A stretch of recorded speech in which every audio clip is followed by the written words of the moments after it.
सभी साथियों को क्रांतिकारी जय भीम, नमो बुद्धाय। साथियों, मैं एडवोकेट सुजीत सम्राट, राष्ट्रध्वज नीली क्रांति। साथियों, आज फिर आपके बीच में है एक नए मुद्दे को लेकर। मुद्दा है बिहार में बिगड़ती हुई स्वास्थ्य सेवाएं। आपने देखा होगा सोशल मीडिया के माध्यम से कि जो कोरोना के पेशेंट हैं वो दिन प्रतिदिन देश के अंदर बढ़ रहे हैं। 1 मिलियन से ज़्यादा कोरोना पॉजिटिव पेशेंट हो चुके हैं।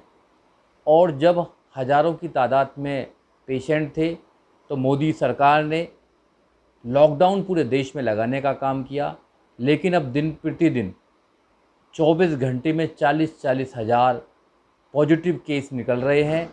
मगर फिर भी जो सरकार है वो सरकार चुप बैठी हुई है और देश की हालत दिन प्रतिदिन बिगड़ती जा रही है।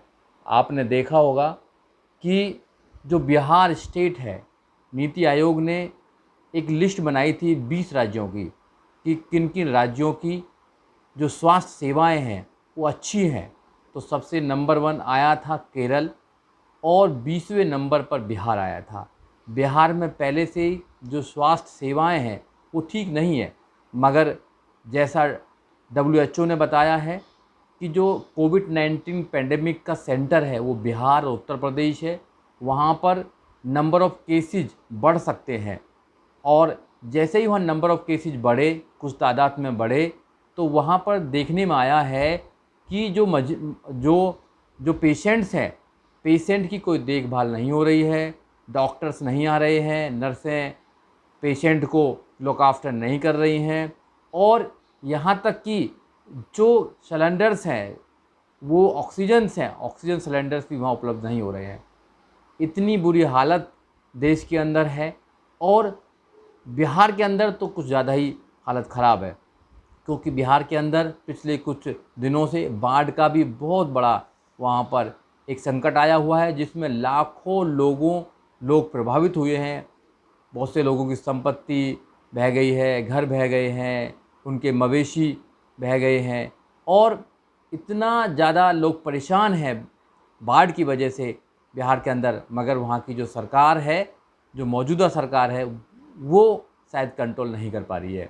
दूसरी, वहाँ जो चंकी बुखार है वो दोबारा से पूरे प्रदेश में दोबारा से आ गया है और उसमें भी बहुत सारे लोग बीमार हैं और कोविड-19 पेंडेमिक के कारण तो लोग बहुत ही ज़्यादा परेशान हैं। अब सेंट्रल गवर्नमेंट ने वहाँ एक कमेटी भेजी थी, जिसमें जो हेल्थ मिनिस्ट्री के सेक्रेटरी थे वो भी वहाँ गए थे। उन्होंने वहाँ एक सर्वेक्षण किया है कि यहाँ पर क्या सुविधा होनी चाहिए। तो उन्होंने वहाँ देखा है कि पूरे देश के अंदर सबसे ज़्यादा अगर कहीं मेडिकल फैसिलिटीज़ की कमियां हैं तो वो बिहार के अंदर है, उत्तर प्रदेश के अंदर है। अब उन्होंने वादा भी किया है कि हम बिहार के लिए स्पेशल पैकेज देंगे, मदद करेंगे बिहार के लोगों के लिए। जो बिहार के लोग दिल्ली को बनाते हैं, जो बिहार के मज़दूर बॉम्बे को बनाते हैं, देश की बड़ी बड़ी जो सिटी हैं, बड़े बड़े जो हमारे शहर हैं, उनका निर्माण करते हैं। और जब आपने देखा होगा कि दिल्ली के अंदर पेंडेमिक के दौरान लॉकडाउन हुआ तो यहाँ के लोगों को पैदल ही बिहार तक गए, सरकार उनके लिए कोई सुविधा भी नहीं कर पाई। और आज की डेट में बिहार के अंदर इतनी ज़्यादा परेशानी है, क्योंकि हमारे वहाँ कई मित्र भी हैं, उनसे बात लगातार होती रहती है। वो कहते हैं कि हॉस्पिटल के अंदर डॉक्टर नहीं आते हैं, डॉक्टरों को खुद चिंता है, क्योंकि उनके पास में PPT किट नहीं है, उनके पास सुविधाएं नहीं हैं, दवाई नहीं है प्रॉपर, और मेडिकल स्टाफ भी इससे इफ़ेक्टेड हो गया है। जब मेडिकल स्टाफ को ये प्रॉब्लम हो रही है, ये उनको चिंता है कि कहीं हम इफ़ेक्टेड ना हो जाएं, फिर हमारा क्या होगा, तो वो लोग भी कहीं ना कहीं जो कोविड-19 के मरीज़ हैं उनसे बच रहे हैं। अभी सुनने में भी आया है कि एक MLC हैं, वहाँ के MLC भी कोरोना की वजह से वहाँ पे एक्सपायर हो गए हैं, क्योंकि वहाँ पर कोई सुविधा नहीं थी ज़्यादा, वहाँ पर लोग फैसिलिटीज़ नहीं है, मेडिकल फैसिलिटी। इसलिए मेरी लोगों से या सरकार से गुजारिश है कि ये पेंडेमिक पूरे देश के अंदर है और केस लगातार बढ़ रहे हैं, तो सरकार पर दबाव बनाया जाए कि जिस स्टेट के अंदर मेडिकल फैसिलिटी नहीं है, जिस राज्य के अंदर कुछ जो हमारी स्वास्थ्य सेवाएं हैं वो अच्छी नहीं हैं, तो सरकार वहाँ पर एक पैकेज दे, सरकार वहाँ के लिए अलग से कुछ पैकेज अनाउंस करे, वहाँ लोगों की मदद करे, अच्छे डॉक्टरों को वहाँ भेजे, क्योंकि देश के अंदर डॉक्टरों की तो कोई कमी है नहीं, तो डॉक्टरों को लगाया जा सकता है। एक तरफ तो डॉक्टरों को उत्तर प्रदेश सरकार ने जेल के अंदर डाल रखा है, अगर डॉक्टर कफिल की बात करी जाए, वो डॉक्टर कफिल हैं, ऐसे ही बहुत सारे लोगों को जेलों के अंदर डाल रखा है, जिनसे हम कोविड-19 में अच्छा एक जिनका संयोग हो सकता है, जो कोविड-19 के मरीजों को ठीक कर सकते हैं।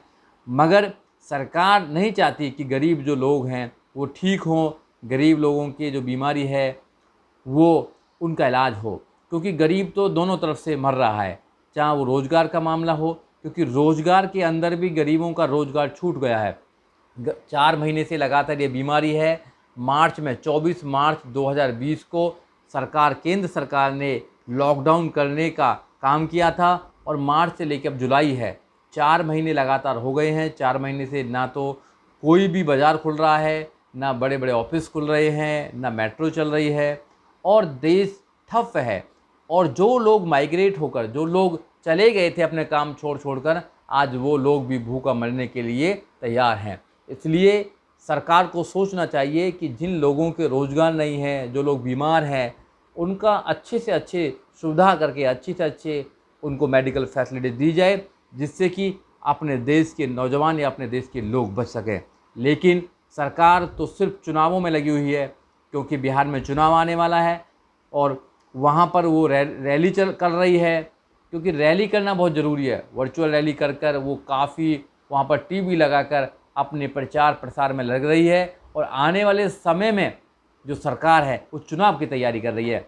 जैसे उन्होंने मध्य प्रदेश के अंदर भी पैंडेमिक चल रहा था, कोविड-19 का पूरा देश में माहौल था, मगर मध्य प्रदेश में भी उन्होंने अपने माध्यम से, अपने लोगों के माध्यम से सरकार को तोड़ने का काम किया और विधायकों को खरीदने का काम किया। ऐसे ही वो अब राजस्थान के अंदर भी उन्होंने यही कर रखा है, वहाँ भी वो सरकार के कुछ एमएलए को तोड़कर उनको खरीदने का काम कर रहे हैं, वहाँ भी सरकार को गिराने का काम कर रहे हैं। और दूसरी तरफ अब वो जो बिहार का चुनाव आ रहा है, चुनाव की तैयारी कर रहे हैं, उनको लोगों के दुखों से, लोगों की बीमारी से कोई लेना देना नहीं है। ऐसी संवेदनहीन सरकार है जो लोगों के लिए काम नहीं कर रही है, लोगों के दुख दर्द में काम नहीं आ रही है। तो इसलिए आने वाले समय में जब चुनाव होने वाला है, तो बिहार के लोगों को खासकर मैं कहना चाहता हूं कि आप ऐसी सरकार को दोबारा नहीं आने देना, क्योंकि ये सरकार ना तो आपको मेडिकल फैसिलिटी दे पा रही है, ना आपके बच्चों को एजुकेशन दे पा रही है, ना आपको रोज़गार दे पा रही है। जैसे कि मोदी जी ने वादा भी किया था कि हम 2 करोड़ रोज़गार हर साल देंगे, कोई रोज़गार नहीं दिया और रोज़गार छीन होने लिए हैं। मोदी जी कहते हैं कि आपदा नहीं है, ये तो अवसर है। अरे आपदा में अवसर कैसे निकाला जाएगा, आप देखिए। तो वो कहते हैं आत्मनिर्भर बनिए। आत्मनिर्भर कैसे बनेगा जब इंसानों पर खाने के लिए नहीं है, इंसानों पर दवाई लेने के लिए, मेडिकल जो अपने टैबलेट्स हैं वो खरीदने के लिए पैसे नहीं है, तो फिर आत्मनिर्भर कैसे बनेंगे। ये मोदी जी और उनकी जो सरकार हैं या उनकी जो पार्टी है बीजेपी, वो देश को लूट कर आत्मनिर्भर बन रही है और लोगों को भूखा मरने के लिए छोड़ रही है। तो मेरी आप लोगों से गुजारिश है कि आप इन मुद्दों पर अपने सोचेंगे और आने वाले समय में बिहार के अंदर बीजेपी सरकार को उखाड़ कर फेंकेंगे।